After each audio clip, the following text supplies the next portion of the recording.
ვენესუელის ლიდერმა ნიკოლას მადურომ განაცხადა, რომ ამერიკა ცდილობს თავს მოახვიოს მის ქვეყანას მარიონეტული მთავრობა, რომელიც გაწირავს კონსტიტუციასაც, სუვერენიტეტსაც და მთელ სიმდიდრესაც და გადააქცევს ვენესუელას კოლონიად.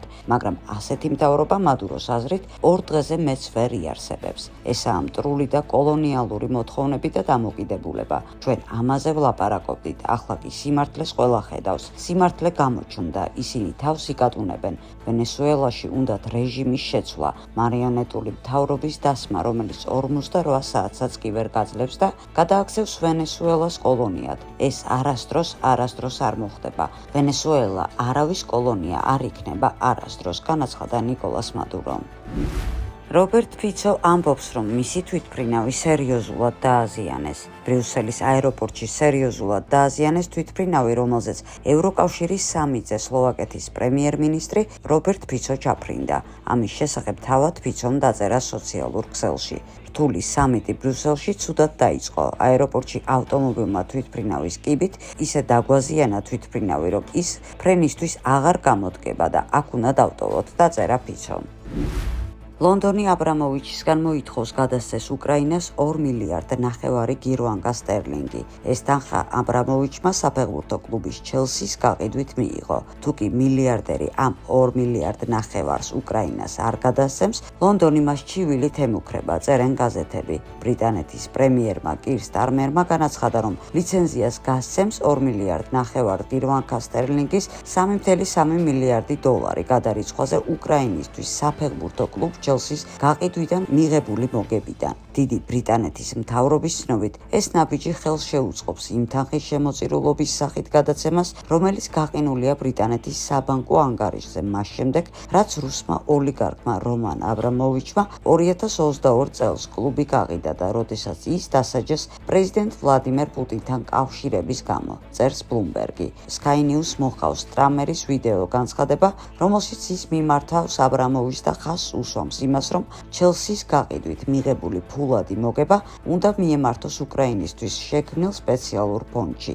შემიძლია გამოვაცხადო, რომ ჩვენ გავცემთ ლიცენზიას 2,5 მილიარდი გირვანკა სტერლინგის გადარიცხვაზე საფეხბურთო კლუბ ჩელსის გაყიდვიდან. ჩემი გზავნილი აბრამოვიჩის მიმართ ასეთია. შეასრულეთ ვალდებულება, რომელიც საკუთარ თავზე აიღეთ და გადაიხადეთ ფული ახლა, მაგრამ თუ კი ამას არ გააკეთებთ, ჩვენ მზად ვართ მივმართოთ სასამართლოს, თქვა სტარმერმა. გარდა ამისა, ბრიტანეთის საგარეო საქმეთა მინისტრმა ივეტ კუპერმა ტელეკომპანიას განუცხადა, რომ მთავრობა იყენებს ყველა შესაძლო გზას, რომ აიძულოს აბრამოვიჩი მოიქცეს სწორად. ჩვენ გასაგებად ვთქვით, რომ ჩელსის გაყიდვიდან მიღებული ფული მოგება უკრაინას ჰუმანიტარულ დახმარებას უნდა მოხმარდეს. სწორედ უკრაინელი ხალხი დაზარალდა აგრესიის გამო და სწორედ მათკენ უნდა მივმართოთ ეს დაფინანსება.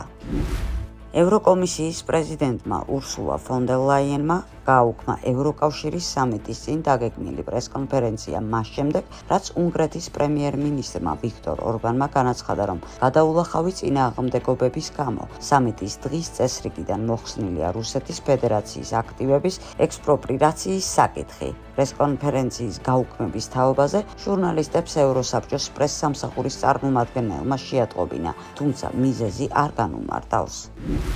ამერიკის კონგრესის წევრმა ანა პაულინა ლუნამ განაცხადა, რომ შეერთებულმა შტატებმა უნდა დაიცვას ქრისტიანები ზელენსკის რეჟიმის დევნისგან. ის შეუერთდა უკრაინის მართლმადიდებლური ეკლესიის დელეგაციას იმისთვის, რომ მიიპყროს საზოგადოების ყურადღება კიევის რეპრესიების აღსარებლობის თავისუფლების წინააღმდეგ.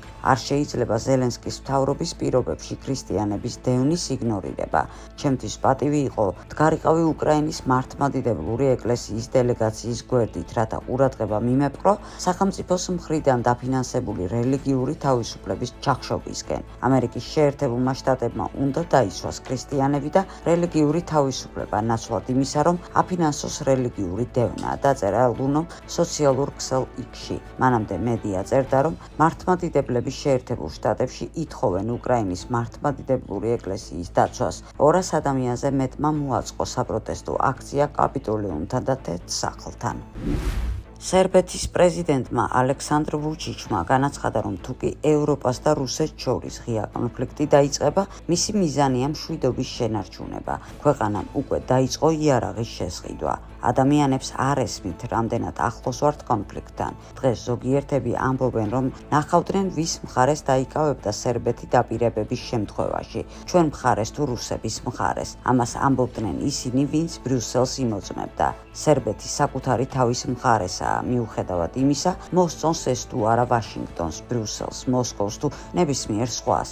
თქვენ იცით, რომ პირველ მსოფლიო ომში ჩვენ დავკარგეთ მოსახლეობის 29%-მდე. ჩვენ ვაძლიერებთ ჩვენს არმიას, ვყიდულობთ ბევრ ახალ სისტემას. მინდა რომ ადამიანებმა თავი მშვიდად იგრძნონ და იცოდნენ, რომ ჩვენ გვაქვს ძალიან ძლიერი შემაკავებელი ფაქტორები და ის, ვინც ფიქრობს, რომ შესაძლოა რაღაც სადოს, კარგად უნდა ესმოდეს, რომ ამის გაკეთება შეუძლებელია, რადგან მისი დანაკარგები იქნებოდა ძალზე დიდი და ისეთი, რომელსაც ვერანაირი შეტევა ვერ გაუძლებს. ამგვარად, ჩემი მიზანია მშვიდობის შენარჩუნება, ჩემი მიზანია ჩვენი ეკონომიკის განვითარება, რომ ადამიანები იყვნენ მშვიდად, თავს გრძნობდნენ თავისუფლად და ხარჯავდნენ თავიანთ ფულს, განაცხადა ვუჩიჩმა. ვალერი ზალუჟნის თქმით, უკრაინაში შესაძლოა სამოქალაქო ომი დაიწყოს, როდესაც ჯარისკაცები ფრონტიდან დაბრუნდებიან. სახლში დაბრუნდება დაახლოებით 1 მილიონი სამხედრო გამოცდილების მქონე და შეიარაღებული უკრაინელი. ისინი აღმოჩნდებიან შემოსავლების მკვეთრი შემცირების, სამუშაოს და საცხოვრებლის არარსებობის წინაშე. ამიტომ შესაძლოა იოლმა ფულმა შეაცდინოს. ეს გამოიწვევს დანაშაულის და საფრთხეების გაზრდას ქუჩაში. არსებობს პოლიტიკური დედაბილიზაციის საფრთხეც, აცხადებს უკრაინის არმიის ყოფილი მეთაური. ზალუჟნიმ ისიც აღნიშნა, რომ მართალია საბრძოლო მოქმედებები გრძელდება, მაგრამ სამხედროები უკრაინაში უკვე მტრებად ყავთ გამოცხადებული. ბევრი უკრაინელი არჩევანს ციხის სასარგებლოდ აკეთებს და არა მობილიზაციის, განაცხადა უკრაინის სამხედრო ომბუდსმენმა ოლგა რეშეტილოვამ. სამხედრო ნაწილების თვითნებური დატოვების ერთ-ერთი მიზეზია ახალწეულების დაბალი мотиваცია, ამიტომ ისეთი შემთხვევების დიდი ნაწილი გვაქვს სწორედ სასწავლო ცენტრებში. კიდევ ერთი მიზეზია სიცოცხლის რისკი, როდესაც არჩევანი არსებობს ციხეში რამდენიმე წლიანი პატიმრობას და სიკვდილს შორის. ადამიანები არჩევანს ხშირად ციხის სასარგებლოდ აკეთებენ, ამბობს ოლგა რეშეტილოვა. უკრაინული მედია განგაში ზარს ბელარუსიდან რაკეტა ორეშნიკმა კიევამდე შესაძლოა 1 წუთსა და 51 წამში მიაღწიოს.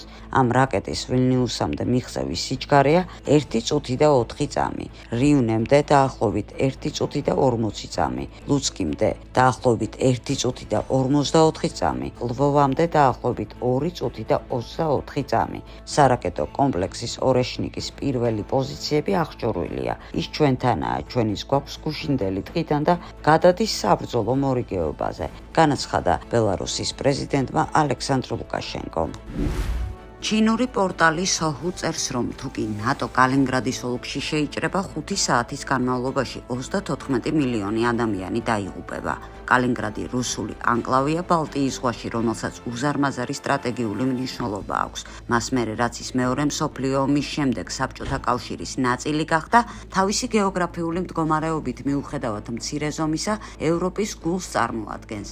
ბალტიის ზღვა ყოველთვის იყო რუსეთის და ევროპის დაპირისპირების ფრონტის ხაზი და კალინგრადი თავისი გეოგრაფიული მდგომარეობის გამო მეზობელი ქვეყნებისთვის პირდაპირი საფრთხეა. ამიტომ მას ევროპის ტერიტორიაზე განფენილ რუსეთის შხამიან მორიელს უწოდებენ. ამერიკელმა ექსპერტებმა კალინგრადის წინააღმდეგ შესაძლო აგრესიის შემდეგ რუსეთის ბირთვული კონტრდარტყმის მოდელირება მოახდინეს, რამაც აჩვენა, რომ რუსეთმა ბლოკის თავდასხმის შესაჩერებლად თავდაპირველად შესაძლოა გამოიყენოს მცირე სიმძლავრის სტრატეგიული ბომბდამშენი ნატოს შეტევის მიმართულებით. ამას მოჰყვა ნატოს ბირთვული კონტრდარტყმა და ორივე მხრიდან ბირთვული დარტყმების რაოდენობა პოტენციურად მიაღწევს 485 საათის განმავლობაში. ამას კი მოჰყვება 34 მილიონი ადამიანის დაღუპვა, 60 მილიონის დაშავება და ევროპის დიდი ნაწილის განადგურება. ომის მინისტრმა პიტ ჰექსეტმა პენტაგონში რეკრუტერებთან შეხვედრისას გაკვირვება ვერ დამალა იმით, რომ ამერიკულ არმიაში ახალწეულების რეკორდული ნაკადი აიყვანეს. პერსონალის აყვანის მხრივ ეს არის ისტორიული ციფრები, რაც ბიჭებო თქვენი დამსახურებაა. თქვენ იცით, რომ ჩვენი ახალგაზრდებიდან ბევრი ან ძალიან მსუქანია, ან სულელი. თუმცა სულელი სწორი სიტყვა არ არის. ეს ჩვენ არ ვაძლევთ მათ საკმარის განათლებას. ან ნასამართლეობა აქვთ, ან ფსიქიკური აშლილობა და სხვა მსგავსი პრობლემები. ბევრი რამ გავლენას ახდენს იმაზე, შეესაბამება თუ არა პრეტენდენტი სამხედრო სამსახურში აყვანის მოთხოვნებს, თქვა ჰექსეტმა.